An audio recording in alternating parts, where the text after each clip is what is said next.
manufacturing in urban areas. You see transport, manufacturing, well, construction again picking up, but the interesting story I think is in rural. In both there is construction is playing a big role. This is yet another way, but I'll skip that.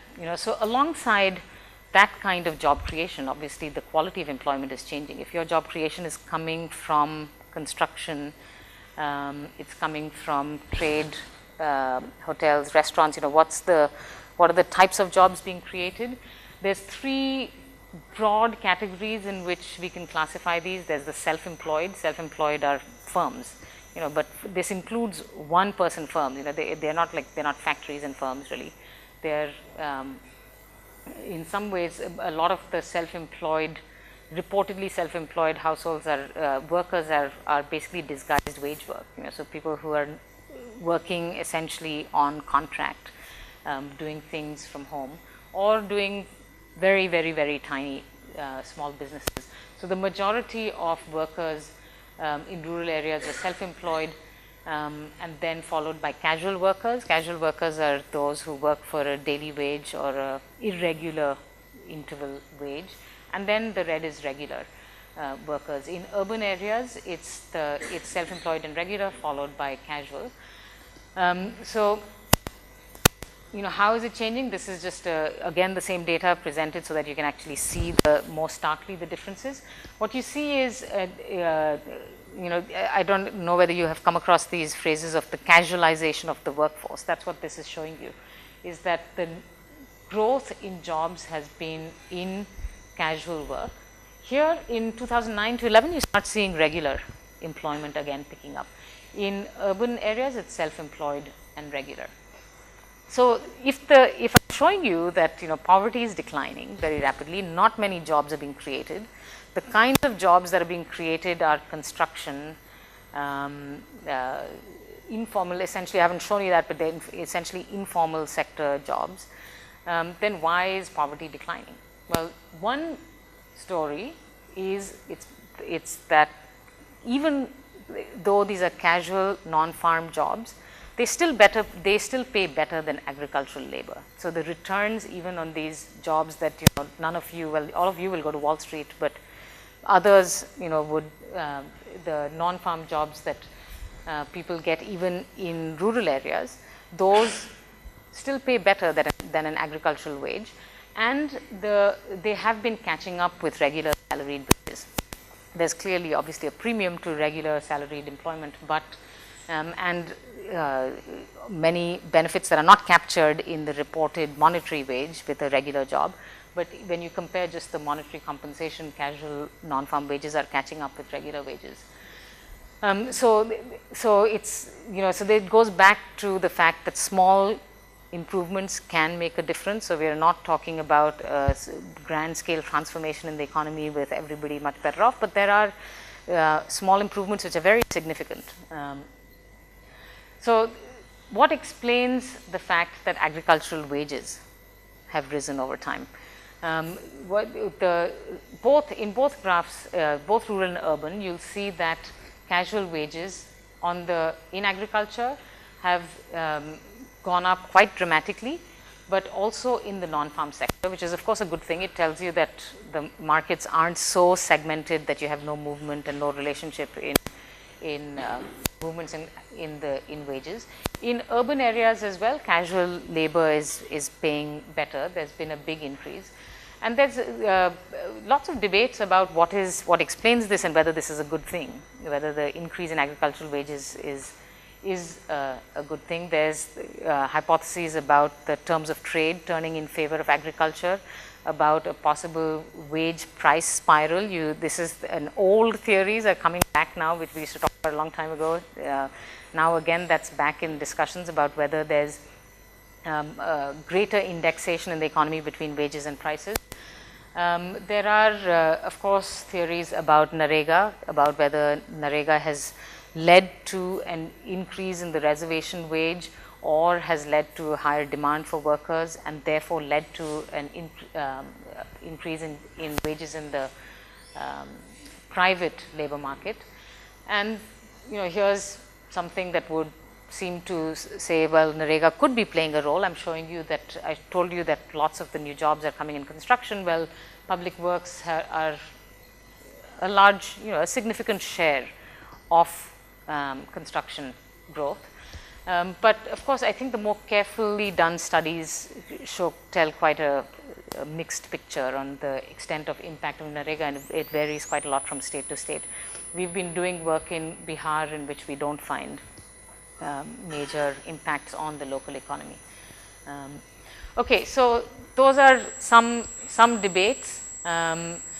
On puzzles, these come back to measurement, but I don't know how long I've spoken for, so another 15 minutes. So let me just quickly run through these. These are, for those of you who might, in the unlikely scenario, be interested in getting into research on these kinds of issues. So here are some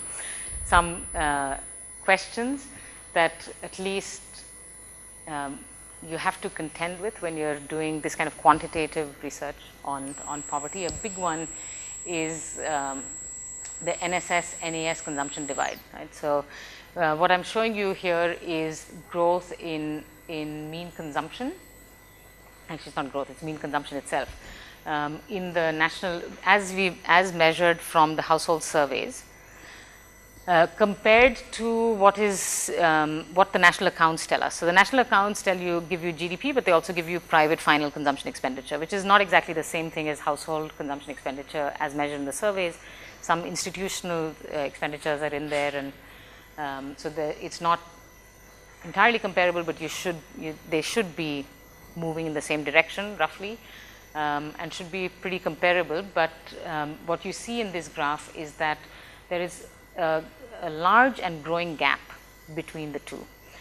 So this is a huge problem, because it means either that our statistical system is entirely unhinged, like we are just measuring different things, or that the national accounts are hugely overestimating growth, or the surveys are underestimating how well off people are, or of course, it's somewhere in between, but we don't know where that lies.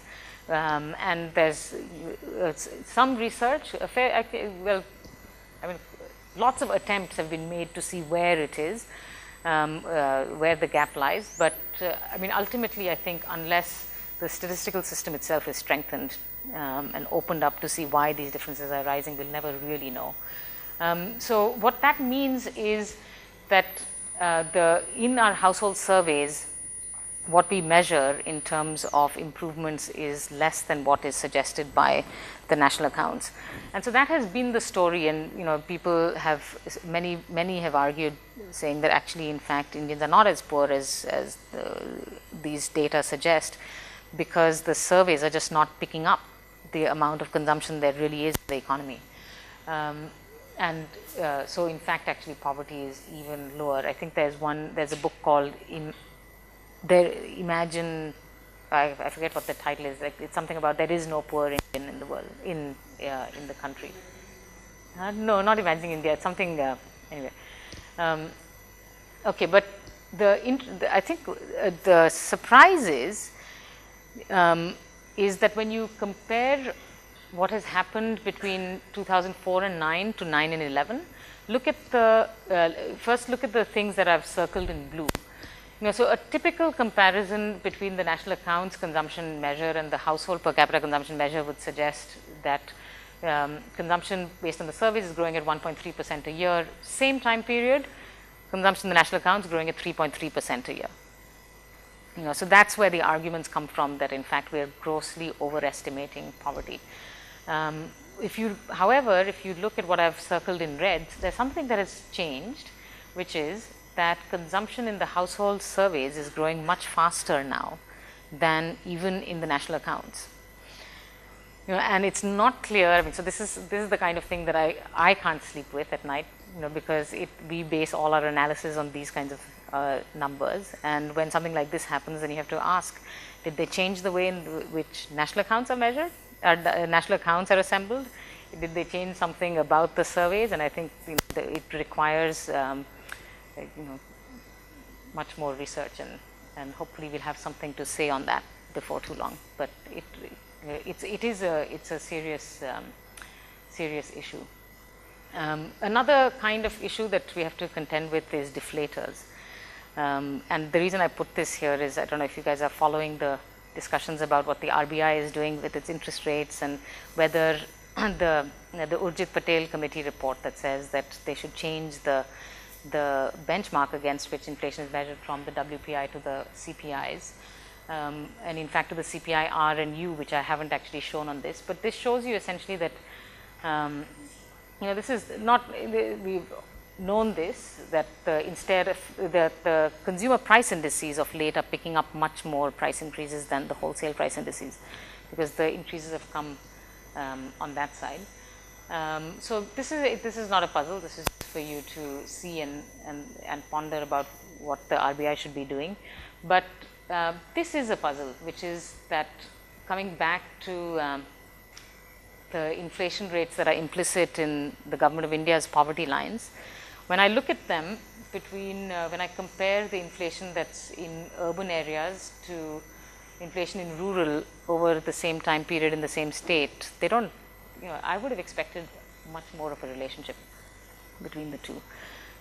So prices are increasing in urban areas quite differently from rural within the same state. So I think again there's some issues to be explored here to understand whether are we talking about two different populations, are they consuming entirely different things, is it because there's insufficient market integration even within states where things like interstate borders don't apply, or is there something else that's happening here? So here's another puzzle, and then finally one more. I mean, I could give you 10, but I'll end with this one. Is if I show you data just relating GDP growth, NSDP per capita growth, to poverty, to the pace of poverty decline. What I find quite interesting is that of late, sort of Bihar is completely off the charts. It seems to have a much higher pace of poverty reduction than you would expect for at least the growth that is being reported in the state. Okay, so that's all from me. I warned you that I wasn't going to give you answers, but I have lots of questions, so I look forward to a discussion.